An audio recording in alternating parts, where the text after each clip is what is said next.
What are typical signs and symptoms of your So problem? typical signs and symptoms of generally involving the cardiovascular system, if patient comes with a acute coronary syndrome or you can say myocardial infarction, generally the patient will come with chest pain.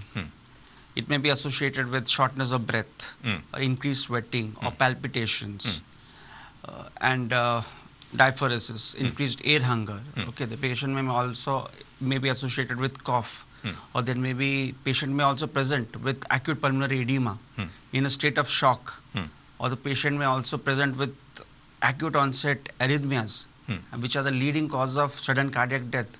Even the patients before coming to the hospital, almost 30 patients never reach because of some ventricular arrhythmias, especially ventricular fibrillation, which is the number one cause of sudden cardiac death, which generally occurs in patients with myocardial infarction.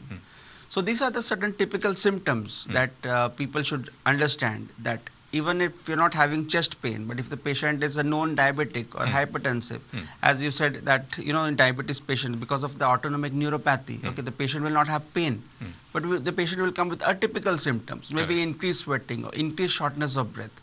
So just refer to the doctor at that time and do a ECG within 10 minutes.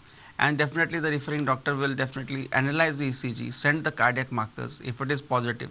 Even if some cases, even if the cardiac markers are not positive, we have to do serial assays of it within 6 hours and wait for that.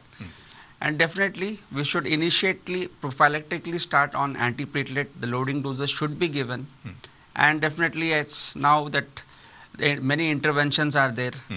For example, if the patient reaches on time within 90 to 120 minutes, you can offer the primary angioplasties, or this pharmacoinvasive therapies are also done where thrombolysis is being done before, and then following that, within 3 to 24 hours, the patient undergoes angioplasty.